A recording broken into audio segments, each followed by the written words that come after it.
बिस्मिल्लाहिर्रहमानिर्रहीम। अस्सलाम वालेकुम। मैं आप सबको अपने YouTube channel RH brain education में खुशामदीद कहता हूँ। स्टूडेंट्स, पिछले सवालों की तरह इस सवाल में बहुत मुख्तलिफ है। हमने पिछले जितने सवाल हल किए उस सवाल से हट कर सवाल नंबर 3 है। सवाल नंबर 3 में कह रहा है आपके पास एक डायग्राम दी गई है, यानी 4 डायग्राम है। उस 4 डायग्राम में से कौन सा करेक्ट आंसर है? ठीक है। अच्छा स्टूडेंट, सबसे पहले सवाल है। सवाल में कह रहा है कि आपने चूज़ द फिगर, इनमें से कोई एक फिगर चूज़ करनी है विच इज़ डिफरेंट। डिफरेंट का मतलब है मुख्तलिफ, ठीक है।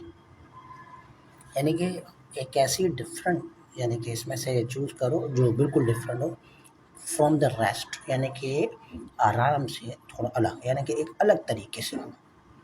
अच्छा जी, इसका हल ये है कि आप अगर हम देखें तो इसका हम सॉल्यूशन जो निकाल लेते हैं।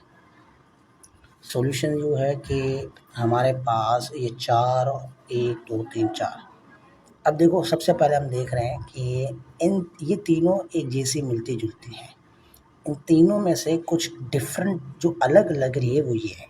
तो हमें पता है कि ये figure A, figure B, figure C and figure D, 4 figures हैं। चारों में से कोई अलग है। तो आप देख सकते हैं ABCD, इन चारों में से कुछ अलग है, वो है डी।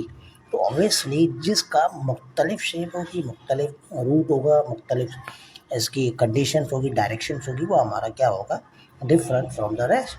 तो हमारे पास क्या है? Figure D is answer. I hope कि आपको ये सवाल समझ आया होगा। तो इंशाल्लाह हमें दूसरी वीडियो में मिलते हैं। अच्छा स्टूडेंट्स, हमारा अगला सवाल नंबर 5 है। सवाल नंबर 5 में आपके पास कुछ इस तरीके से बॉक्स बना हुआ है। बॉक्स में यानी कि एक बॉक्स है जिसके 3 डॉट्स 3 डॉट्स 3 डॉट्स 3 डॉट्स, इसमें डॉट्स 1 2 3 बने हुए हैं, इसमें 4 बने हुए हैं, इसमें 3 बने हुए हैं और इसमें 2 बने हुए हैं, यानी 4 बॉक्सेस में 2 3। अब सवाल को हल करने का तरीका बहुत आसान है। सॉल्व में बगैर बोले स्टूडेंट्स, तो अब हमने इसको कैसे सॉल्व करना है? सॉल्व करने का तरीका मैं आपको बताता हूँ। कह रहा है कि इन चारों ऑप्शन में से जो सेम होगा वो आपका आंसर है, यानी ABCD 4 है। आपके उसमें बुक्स में आंसर मेरे ख्याल से C है, मेरे ख्याल से। तो हम देखते हैं आंसर C कैसे है। देखिए, इस बॉक्स में टोटल सिमिलरली, यानी एक यू डायरेक्शंस में आ रहा है, एक यू डायरेक्शंस में, एक यू डायरेक्शन में, एक यू डायरेक्शन। अब हम देखते हैं कि कौन से डायरेक्शंस का हमारे पास आंसर आ रहा है।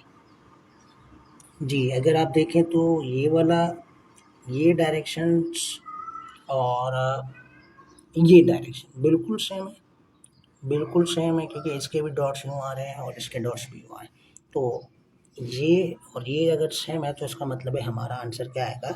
हमारा आंसर जो आएगा वो आएगा C। ठीक है, ये हमारा आंसर आएगा और ये हमारा आंसर क्या हो गया? C। स्टूडेंट्स, तो अगला सवाल